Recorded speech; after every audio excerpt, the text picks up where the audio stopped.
Today I want to do a quick video just talking about the Bourrasque challenge.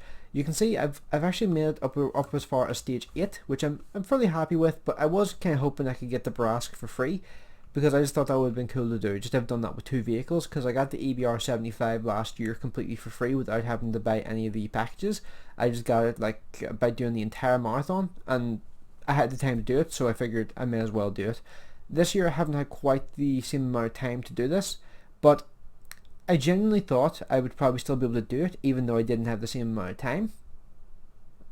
But unfortunately, it didn't wind up playing out exactly the way I wanted it to. But I'm just going to show you just how I progressed up through the different sort of stages of this event. So stage 1, I did it on my first game. It was 2800 damage and being top 3 players of your team in damage. So I played 1 game in the Death Star and got that done. A second stage, I did in about 5 or 6 games. So it wasn't really particularly difficult. Just like 800 base XP 2 times, not that hard to do. 4300 damage was stage 3. 4300 damage in a tier 10 in a game. That really wasn't that hard. Did it on my, I think, 2nd or 3rd attempt. Stage 4 took a little bit longer. It was just be top of the team or top of your team in XP 5 times, and I did that in probably about 12 or 13 games, so that wasn't too bad either. Stage 5 is where things changed, however, because I got the first 4 completions pretty easily on the Saturday, and then on the Sunday I tried to complete the last 3 that I needed, and unfortunately, like, I couldn't get the last one. I just couldn't get it, because something changed between Saturday and Sunday. On Saturday, there were plenty of just normal average tier 10s around, and there wasn't that many, there weren't that many artilleries around.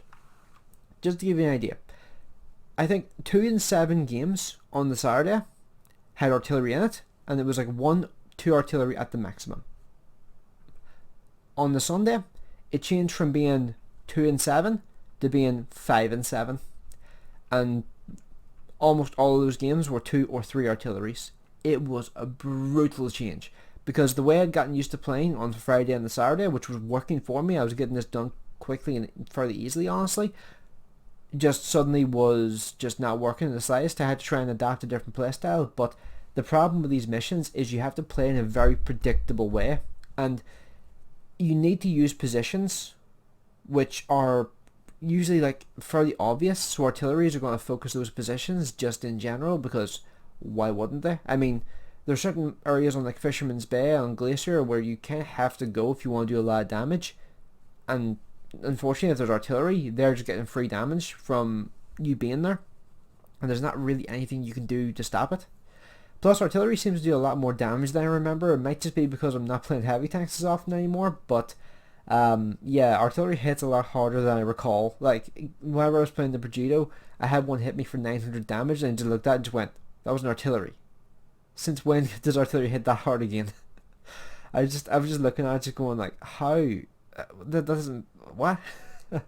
But artillery wasn't the only reason. Like, it may sound like I'm shifting all the blame onto the artillery, but there's also another problem. But I'm just going to show you the rest of my progression here. So tier 6 and 7, I just ground out the XP. I tried a few games at tier 10 on each stage just to see how far I could get through it, and to see whether or not just to see whether or not tier 10 has sort of improved to like a way like I like to play.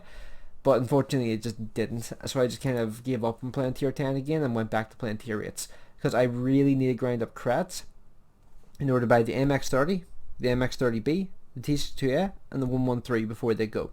I want to buy all those vehicles, as well as the M4 Jumbo, the VK3001D, Churchill gun carriage, the Firefly, and there's like 4 more vehicles. I know there's like 4 more vehicles. What were they again? So I think I already concluded the MX-30, the normal MX-30. I've already talked about the Churchill gun carriage. Oh, Jagdpanther 2, that was another one. For the Russians, I don't think there were that many vehicles removed for the Russians other than the KV-13. Oh yeah, that was it. KV-13 and the KV-85. And then the last one I think was the T-21 and the T-71D. I think that was all the vehicles there. Like, it's weird, like whenever you look at the tech trees, it just kind of clicks in your head like, oh, which vehicles are being removed, because it just genuinely blanked from my mind for a minute.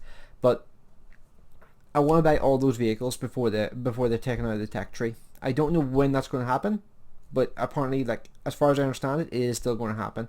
So I want to have all those vehicles in my garage, even if they aren't removed. I'm just going to have them in my garage just in case, because I don't want to have a situation happen where I had a vehicle, I had the opportunity to get the vehicle, and then suddenly I've no longer got the ability to buy it, and it's just out of my grasp pretty much until it comes up in the black market, and it might be like worth 20 million credits at that point. So I don't really want to end up in that situation, so I just want to have the vehicles in my garage so I don't have to worry about it. So that's just at least my personal thing which I want to do. So I've been focused on playing tier 8 premiums just in order to grind up credits, because it's just handy to have like a lot of credits like on your account just in general as well. But I mentioned there was another reason as to why this felt a lot more difficult than I was expecting, and it's because of these vehicles here. The 7201K is probably the vehicle I have the least of a problem with here, because the 907 has always been overpowered the entire time it's existed. The 279E was made overpowered by the buffs it got, and the T95 FE4201 is just stupid.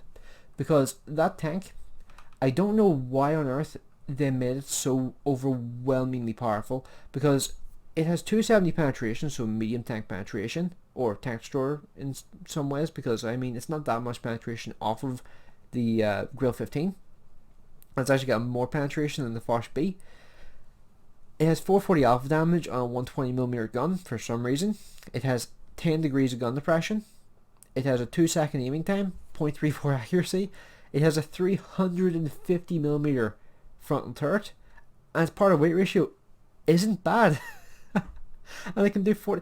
What were they thinking when they balanced this? Like, this thing and the 279E, like as well as the 907, I hate these tanks with an absolute passion. Like, they killed playing tier 10 for me again, because I was actually having fun with it in the first couple of days, because there were a lot of people playing just normal average tier 10s, so I wasn't seeing these tanks very often.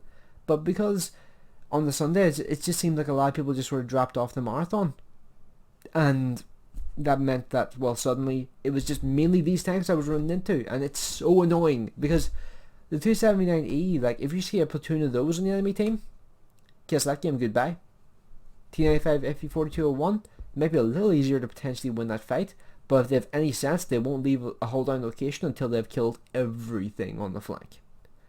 And that's just what they do. Like, they just sit in a hold down location and pretty much just wait for the enemy team to come to them.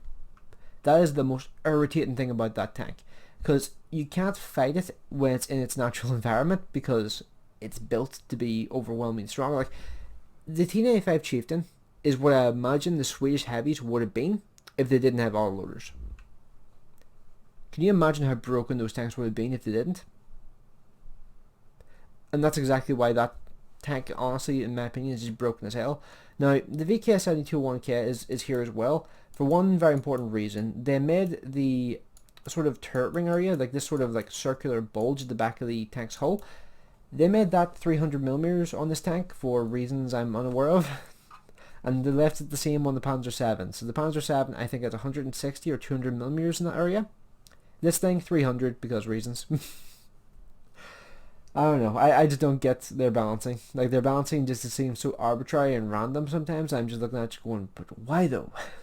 But why? So, yeah. Unfortunately, this didn't go as well as I was hoping it would, but unfortunately, I guess that sort of thing is just going to happen when it comes to these sort of missions. Like, people are going to play the best tanks that they have, and if you have those tanks, there's no real reason to not play them.